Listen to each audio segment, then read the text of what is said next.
6, 5, 4, 3, 2, 1.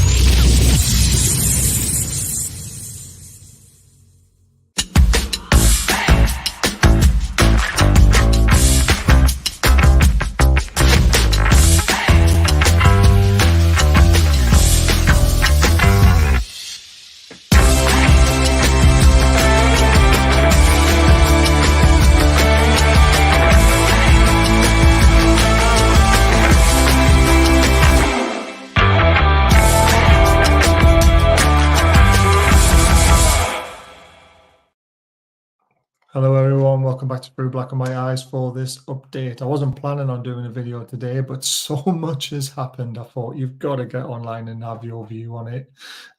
It's been an incredible day for football and for Newcastle in general.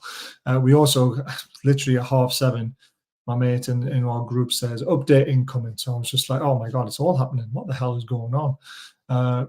So it's all sweet. It's all good stuff. I hope you enjoy it. Let's kick it off with one of my personal favorites that I've been waiting for a long time for this to happen. And you guessed it. It's the semi-automated offside technology will be in from next season. I am so happy this is coming in. It will provide quicker replacement of the virtual offside line and high quality graphics to ensure an enhanced broadcast and stadium experience. Now, this is hopefully, it's been used in the Champions League. I've said this to many people. Yes, there still will be a degree of, of error, because there is in cricket, there is in tennis, there is in everything when it is. But this is the closest we've got to perfection. And this is much better than watching them trying to draw lines on. They're all wonky. They're not even in line with the lines properly.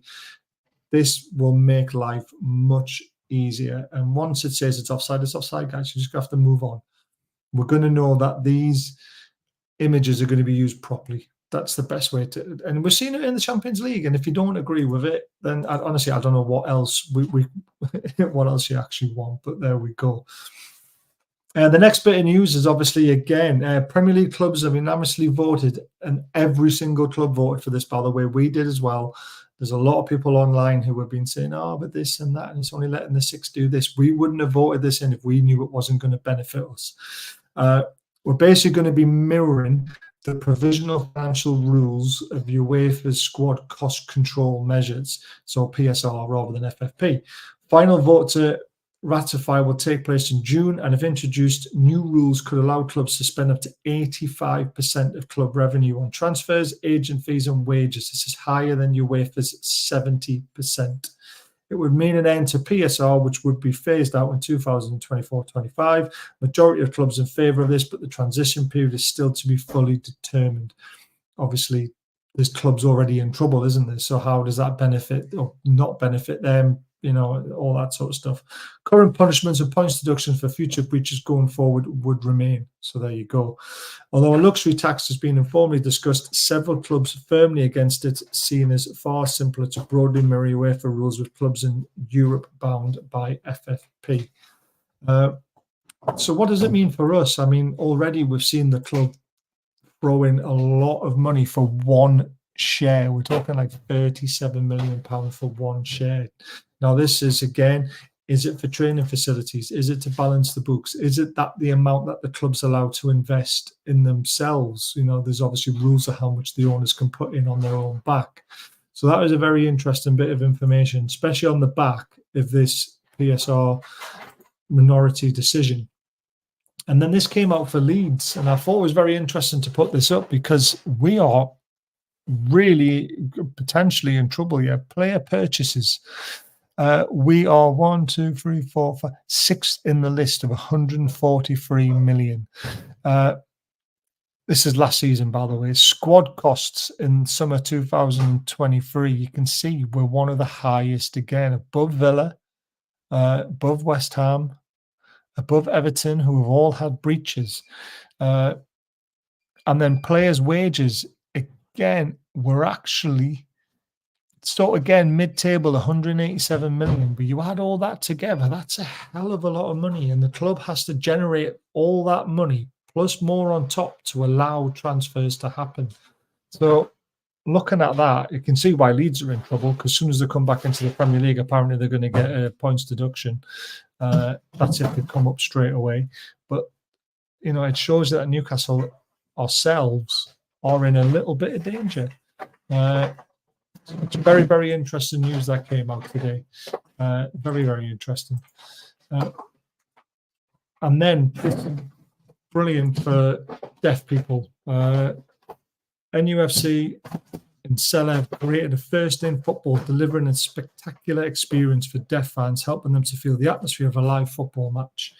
The Unsilence the Crowd campaign follows a journey of lifelong fans, Ryan and David, as they feel the passion of St James's Park and all its new way using pioneering haptic shirt technology, together with RNID, a charity that support people who are deaf, have hearing loss or tinnitus. Sella and Newcastle United are redefining the match day experience. So how they're doing it, it sounds a bit weird, doesn't it? But apparently in the shirt, there's going to be sensors all around it that when the crowd get heightened, I believe the shirt vibrates and sends a signal to the body to allow them to experience the tension of what's happening in the ground. It's a first of its kind. It's an amazing experience for these two fans to try it out. And it's amazing that Sella and Newcastle have got involved with it. And they've said, yeah, we want to do that. And on top of that, Sella are gifting its NUFC sponsor rights to charity RNID for the Clash versus Spurs on Saturday. And they two fans will be at the ground. So it'll be amazing to hear from them after the match and how they felt it enhanced their experience of being at the game. So, yeah, I mean, just being at the game is amazing, to be fair, but to be able to feel the tingling and the atmosphere growing and all that sort of stuff, it's going to be an amazing experience for them. And I really do hope it's everything they've dreamed of and everything that they've been promised. Still a lot more to go through, but before we do, just hit that subscribe button if you're enjoying it. Don't forget to become a member. We do have member options, which helps us to keep the channel running. Patreons, and we do give away £140 a month if prizes. So if you remember, you're in the shout, we're getting an amazing prize. And don't forget Daddy Crow, Baz 20% off for all their goods. The link is in the description below. And don't forget about Football Prizes, our other sponsor, who do amazing raffles. These tickets are on sale. Link is in the description. Champions League, fully signed shirt, an amazing, amazing prize. I'm hoping to win it myself. Closes on Wednesday the 17th, and then it'll be drawn on Thursday the 18th. So get your tickets in while you can, guys. Amazing stuff.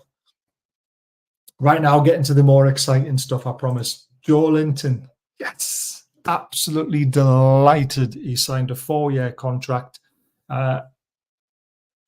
He said, I feel happy and my family is happy. A lot of things have happened in my years here. I've learned a lot, grown a lot. And for me to come here to Newcastle was the best decision of my career. But he wasn't thinking of that when Steve Bruce was in charge. I love playing for the club. I love the club. I love the fans. We had a lot of discussions and I always wanted to be here. I'm glad to continue and I hope to have success in the years to come. And Joelinton, with you signing that contract and staying, you've probably helped us keep Bruno, Botman and Isaac. So we thank you from the bottom of our heart, because you are the player that can drive us forward with success alongside those players, and especially alongside your best mate, Bruno. This is the best news that we've had all day. Absolutely stunning. I mean, we broke it a few days ago that he signed it, but it's just great to have the official confirmation from the club. But we all knew it was going to happen. So excited it did, and we were the first to break it. Not many people did. Right, there's another rumor going around on Twitter, and the only reason why I've latched onto this one is because Will, who's in our group, is also latched onto it as well and knows a little bit about it. So this has obviously got a bit of legs. But James Trafford could be our number 2 next season if Burnley go down. Pope is obviously still going to be the number 1 goalkeeper then, but apparently this lad is very highly rated, and we need a number 2. Because of the information we're going to go into very, very soon. But keep your eye out for him. I don't know a lot about him, but Be interesting watching Burnley now and seeing what he's like. But there you go. Right, on to the news you've all been waiting for, the little insider stuff that we've been sent today, which I wasn't expecting and literally just came out of the blue at literally 7:30 tonight. So apparently, the reason why I said, are we in trouble with FFP or PSR, whatever you want to call it? Apparently, we need to make 6 million before June the 30th to pass FFP currently. So expect somebody to be sold really early, quickly once the season ends. So once the season ends and the transfer window opens, expect someone out the door straight away. Otherwise, we are in danger of breaking FFP, apparently. Clubs in the process of speaking to agents now. Willock and Target been training good to go for Spurs. So that's really good. Willock is that quickly turned back around again, because it did look like that could have been season ending for Willock. So I'm a bit surprised to hear that. Trippier and Wilson back for Sheffield United. Trippier in full training now, could make bench for Spurs but won't start. Hey, you never know what happens with Eddie Howe, do you? Pope will be back for Burnley. He's training now, so a light at the end of the tunnel for Nick Pope. It'll be great to have him back in between the sticks. Maybe we'll see some more clean sheets. Tino and Miggy also penciled in for Burnley. Joelinton started his rehab Monday, so it's 4 to 6 weeks away. He could feature the last couple of games, and we all thought his season was ended, and he might just surprise us and sneak in the last couple of games of the season. Transfer news. Scouts have been watching Boca Juniors' Kevin Zenon held talks with his reps, so that's an interesting one. Don't know a lot about him, but he's one that we're going to have to do some digging about. Keep an eye out for that. Lloyd Kelly and striker Dominic Solanke are still on the radar. Doesn't fill me with a lot of confidence. Lloyd Kelly, very bad injury record. Dominic Solanke having a great season, but is he the answer? I don't know. We've held meetings with Lloyd Kelly, already permission granted by Bournemouth. I'd expect him to sign once his deal ends. So that's interesting. Players we are looking to sell. Callum Wilson. Steven Gerrard held talks with the player, and Wilson's interested, one to watch. So we did know that he went out to Dubai for 2 weeks in January, which he always does, goes on holiday. And there's very, very strong rumours that he did actually hold talks about Saudi Arabia, and Steven Gerrard's club are very interested in Callum Wilson. I think that's a great move for him. The weather will do his body great. He might not pick up as many injuries because the league's not as fast or as strong as the Premier League. And he could be the first name out the door, which helps us pass the PSR, FFP, boundaries. Other players potentially up for sale: Miggy, Murphy, Target, Dubravka. They could all go as well. Fingers crossed, to be fair, because Dubravka, I think, will definitely go. I think Karius will go. Dummett, Ritchie will be, contracts run out. Hayden, Hendrick, all those players, they'll be gone as well. But these could go on top. And I think Mente will have a summer to prove himself that he's ready to be in the squad. And I would definitely keep him around. So Miggy, Murphy, Target, Dubravka, Wilson, all could be on the way out. And hopefully that's cash wages off the bill. And then we can have an amazing summer. There's so many rumours going around because of all this PSR stuff and the money that we could potentially spend up to 85% of the wages. A lot of people are forgetting that the Adidas deal hasn't been included yet. There's other deals to be done. I think this summer we could see the club spend up to 150 to 200 million pound again. And I think that will push us into a top 4 challenge. I really do. We've just got to hope we get the right players in. This injury nightmare finishes. You got Tonali to come back in as well.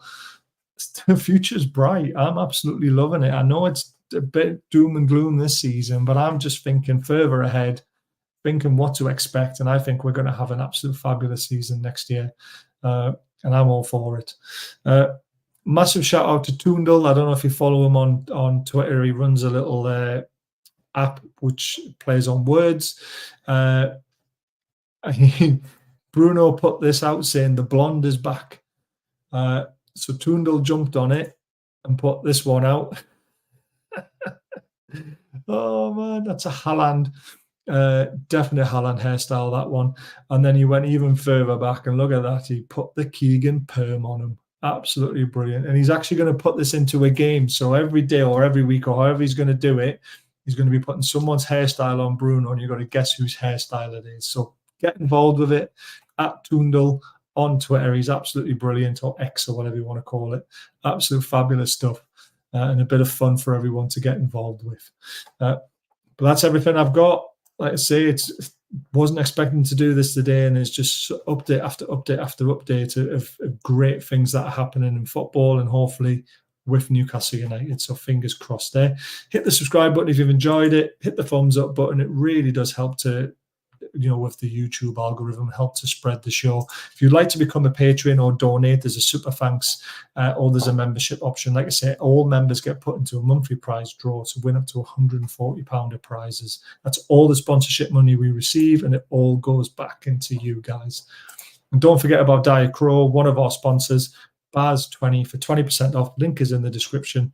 Absolutely amazing stuff. Check it out. And also football prizes. Link is in the description. Amazing raffles. You've got more chance of winning these raffles than you have of winning the lottery or winning the Grand National, to be completely honest with you.